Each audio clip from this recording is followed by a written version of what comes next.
हम तो नहीं कर रहे हैं, कुछ भी नहीं कर रहे हैं। हम तो अपना यीशु का बाइबल, अरे यीशु का बाइबल पढ़ाना तेरे को तो तू पढ़ना, तेरे लोगों को पढ़ा। ये हिंदुओं को पढ़ाने की जरूरत नहीं है। मेरे परिवार को, प्रभु यीशु को मानने वाले मेरे परिवार को जातिवादी लोगों के द्वारा सताने का काम कर रहा है, उसके खिलाफ भीम आर्मी मैदान में है। संविधान के राज हम एक एकता का जीवन जिएंगे। दोस्तों, भारत के अलग अलग हिस्सों में मसीही समाज पर हो रहे हमले और अत्याचार किसी से भी छिपे हुए नहीं हैं।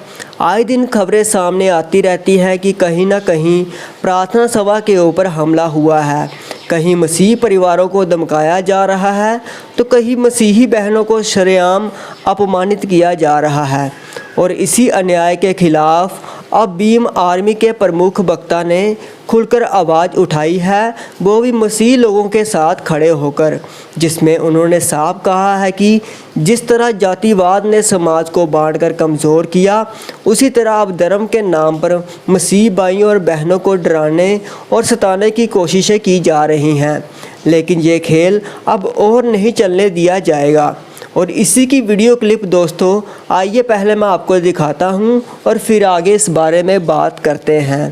संविधान का राज लाएंगे और मसीही परिवार के साथ, पूरे मसीही परिवार के साथ, पूरे देश का और पूरे प्रदेश का मसीही परिवार के साथ भीम आर्मी खड़ा है साथ। जातिवाद जितने खिलाफ काम करना है करे, लेकिन संविधान राज लाएंगे और एकता का राज लाएंगे और स्वतंत्र धर्म अपनाएंगे। क्रांतिकारी भारतीय संविधान जिंदाबाद, धर्मतंत्र जीवन जिंदाबाद, जिंदाबाद जिंदाबाद। जातिवाद को भगाना है, भगाना है, भगाना है। एकता राज लाना है, लाना है, लाना है। मेरे परिवार को, प्रभु यीशु को मानने वाले मेरे परिवार को जातिवादी लोगों के द्वारा सताने का काम कर रहा है, उसके खिलाफ भीम आर्मी मैदान में है।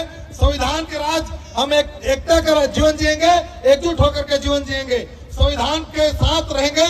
और जातिवादी लोग हमें परेशान करते हैं, जातिवाद में बांट करके हंसते हैं, तो जातिवाद के खिलाफ काम करेंगे और हम एकता के जीवन यापन करेंगे। शासन प्रशासन को अवगत कराने आए हैं, संवैधानिक रूप से अवगत करा दे रहे हैं शासन प्रशासन को। और अवगत कराने के बाद भी यदि शासन प्रशासन को होश नहीं आया तो हम लोग सड़क पे उतर करके हम एकता का। दोस्तों, इसमें बात कर रहे भीम सेना के एक वक्ता या फिर एक प्रमुख ने भारत के संविधान का हवाला देते हुए कहा है कि अनुच्छेद 19 हर नागरिक को बोलने, जीने और अपने धर्म का पालन करने का स्वतंत्रता का अधिकार देता है। जब यह अधिकार संविधान देता है तो किसी भी भीड़ या फिर किसी भी संगठन या दल को ये हक नहीं कि वह मसीही समाज की स्वतंत्रता को उनसे छीन ले।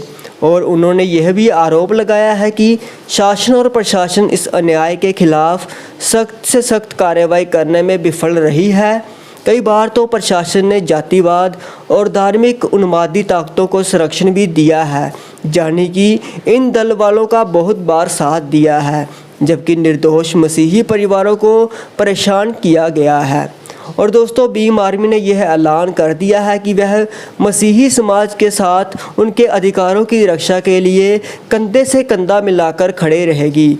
और यह भी चेतावनी दी है कि अगर सरकार और प्रशासन चुप रहा तो सड़कों के ऊपर उतरकर यह लड़ाई लड़ी जाएगी।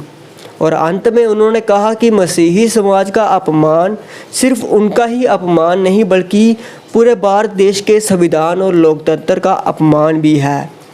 और दोस्तों, प्रभु यीशु मसीह ने भी कहा है कि धन्य हैं वे जो धर्म के कारण सताए जाते हैं, क्योंकि स्वर्ग का राज्य उन्हीं का है।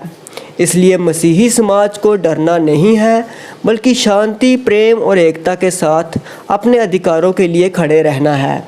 और हम भीम आर्मी का भी धन्यवाद करते हैं कि यह इस समय में मसीही समाज के साथ खड़े हुए हैं। और हम इनके लिए भी परमेश्वर से आशीष को मांगते हैं, इनके भी भले के लिए प्रार्थना करते हैं।